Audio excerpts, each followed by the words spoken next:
ఆంధ్రప్రదేశ్లో ఉన్న ప్రసిద్ధమైన పంచారామ క్షేత్రాలలో రాజరాజేశ్వరీదేవి సమేత సోమేశ్వర స్వామివారు కొలువై ఉన్న సోమారామ క్షేత్రం ఎంతో ప్రముఖమైనది.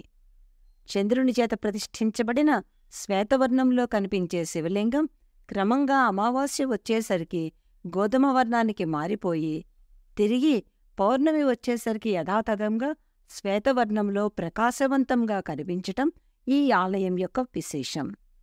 ఈ క్షేత్రంలో ఉన్న శ్రీ సోమేశ్వర జనార్దన స్వామివార్ల ఆలయం గురించి ఈ వీడియోలో మనం తెలుసుకుందాం. హాయ్ ఫ్రెండ్స్, మేము మీ పద్మావతి మురళీకృష్ణ మిమ్మల్ని మా కల్చరల్ సోల్ ఇండియా యూట్యూబ్ ఛానల్కి ఆహ్వానిస్తున్నాం. శ్రీ సోమేశ్వర స్వామివారి ఆలయం పశ్చిమ గోదావరి జిల్లాలో భీమవరంకి 2 కిలోమీటర్ల దూరంలో ఉన్న గునిపూడి గ్రామంలో ఉంది. తూర్పు చాళుక్యరాజైన చాళుక్య భీముడు క్రీస్తుశకం 890–918 సంవత్సరాల మధ్య ఇక్కడ సోమేశ్వర దేవాలయానికి ప్రాకార, గోపుర, మండపాదులు నిర్మించటంతో ఆ రాజు పేరు మీద ఈ పట్టణానికి భీమవరం అనే పేరు వచ్చింది. తూర్పు చాళుక్యులు లేదా వేంగి చాళుక్యులు క్రీస్తుశకం 7–10 శతాబ్దాల మధ్య దక్షిణ భారతదేశంలోని కొన్ని ప్రాంతాలను పిఠాపురం రాజధానిగా చేసుకుని బాదామీ చాళుక్యుల సామంతులుగా పరిపాలించారు. తదనంతరము వీరు ఏలూరుకు దగ్గరలో ఉన్న పెద్దవేగిని, ఆ తర్వాత రాజమహేంద్రవరంని రాజధానిగా చేసుకుని సుమారు 1001 సంవత్సరం వరకు స్వతంత్రంగా పాలించారు.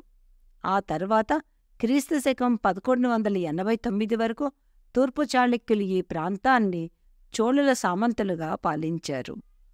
వీరి పాలనలో తెలుగు సంస్కృతి, సాహిత్యం, కవిత్వం, శిల్పకళలు ఎంతో అభివృద్ధి చెందాయి. వీరు ఈ ప్రాంతంలో నిర్మించిన దేవాలయాలు దైవారాధనకే కాక నృత్యము, సంగీతము మొదలైన కళలకు వేదికగా ఉండేవి. తూర్పు చాళుక్య ప్రభువైన రాజరాజ నరేంద్రుని ఆస్థానంలో ఉన్న నన్నయ్య భట్టారకుడు తెలుగులో శ్రీ మదాంధ్ర మహాభారతాన్ని రచించాడని మనకు తెలుసు కదా.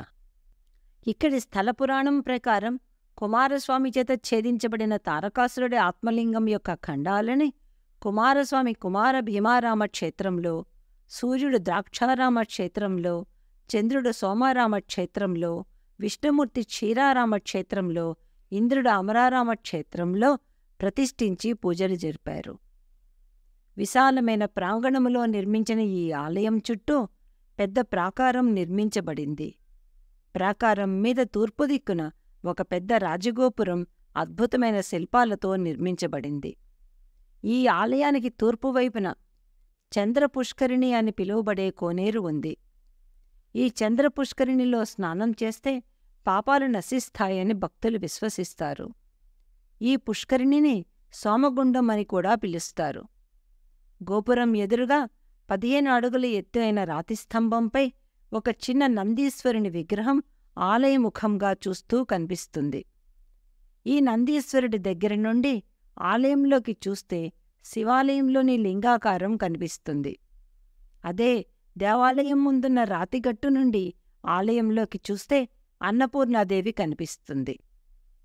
దేవాలయం ముందు భాగంలో 2 నందులు, ధ్వజస్తంభం వద్ద మరో నంది, ఆలయ ప్రాంగణంలో ఒక నంది, దేవాలయం ఎదురుగా ఉన్న చంద్రపుష్కరిణిలో మరో నంది ఉండటం వల్ల ఈ ఆలయానికి పంచనందీశ్వరాలయంగా పేరు వచ్చింది.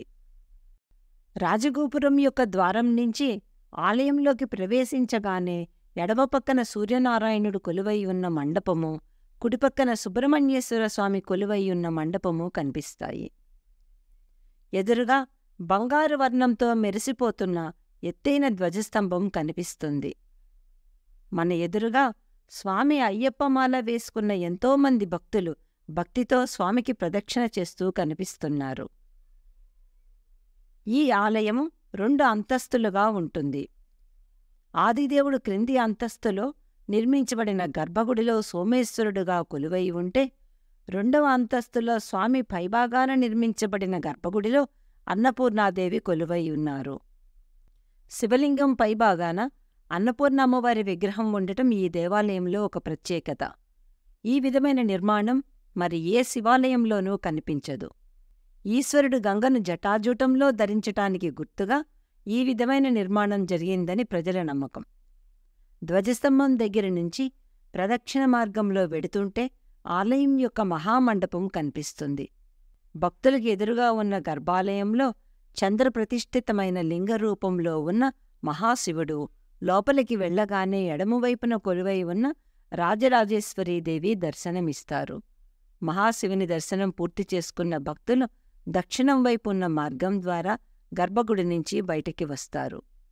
ఈ క్షేత్రంలో లింగరూపంలో ఉన్న సోమేశ్వర స్వామిని చంద్రుడు ప్రతిష్ఠించటం వలన ఈ క్షేత్రానికి సోమారామ క్షేత్రం అని పేరు వచ్చింది. ఈ శివలింగాన్ని చంద్రుడు ప్రతిష్ఠించటం వెనుక కూడా ఒక ఆసక్తికరమైన పురాణగాథ ఉంది. చంద్రుడు తన గురువైన బృహస్పతి భార్య తారను మోహించాడు. గురువు భార్యను మోహించిన పాపానికి ప్రాయశ్చిత్తంగా చంద్రుడు ఈ శివలింగాన్ని ప్రతిష్ఠించాడని చెబుతారు. ఆలయంలోని ఈ శివలింగానికి ఒక ప్రత్యేకత ఉంది. ఈ దేవాలయంలో శ్వేతవర్ణంలో కనిపించే శివలింగం క్రమంగా అమావాస్య వచ్చేసరికి బూడిద లేదా గోధుమ వర్ణానికి మారిపోతుంది. తిరిగి పౌర్ణమి వచ్చేసరికి యథాతథంగా శ్వేతవర్ణంలో ప్రకాశవంతంగా కనిపిస్తుంది.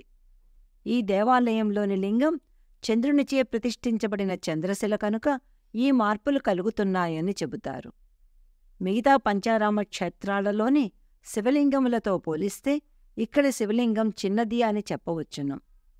అంతరాలయం దర్శనంకి టిక్కెట్ తీసుకున్న భక్తులు దక్షిణం వైపున ఉన్న ద్వారం గుండా అంతరాలయం లోపల గర్భగుడి చుట్టూ నిర్మితమైన సన్నటి మార్గంలో ప్రదక్షిణ చేస్తూ శివలింగం దగ్గర దాకా వెళ్లి అక్కడ ఉన్న పూజారుల చేత మహాశివుడికి అభిషేకం చేయించుకోవచ్చును.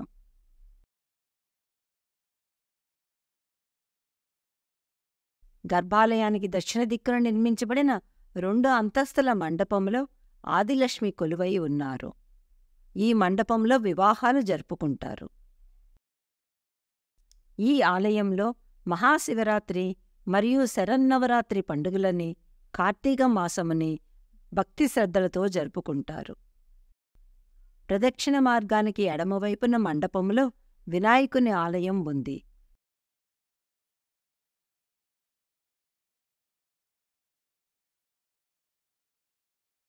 ఇక్కడే దేవస్థానం వారు ఏర్పాటు చేసిన శివలింగాలకి భక్తులు స్వయంగా అభిషేకం నిర్వహించుకుంటారు. 1955 సంవత్సరంలో బ్రహ్మశ్రీ యామిజాల శ్రీరామమూర్తిగారి ఆధ్వర్యంలో స్థాపించబడ్డ శ్రీ ఉమా సోమేశ్వర భగవద్గీత సమాజం వారి మండపం మనం చూస్తున్నాం.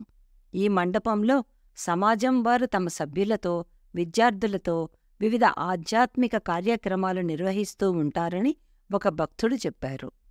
ఈ క్షేత్రానికి క్షేత్రపాలకుడైన జనార్దన స్వామివారు కొలువైయున్న ఆలయం కూడా ఈ మండపంలో ఉంది. జనార్దన స్వామివారు కొలువైయున్న ఈ దేవాలయంలో వివాహం చేసుకుంటే వైవాహిక జీవితం ఎంతో శుభమయంగా సాగిపోతుందన్న నమ్మకంతో అనేక మంది ఈ ఆలయంలో వివాహాలు చేసుకుంటారు. మన ఎదురుగా కనిపిస్తున్నది చండీశ్వర స్వామివారి సన్నిధి.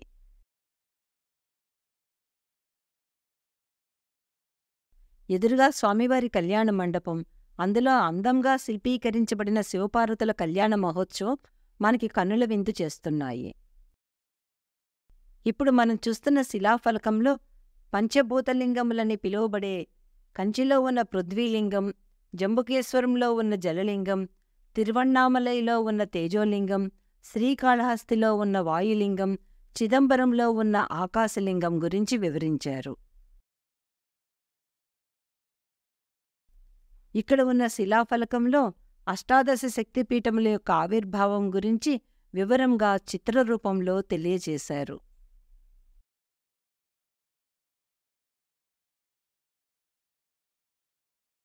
ఈ దేవాలయంలో ఆంజనేయస్వామి, కుమారస్వామి, నవగ్రహ ఆలయాలు కూడా ఉన్నాయి.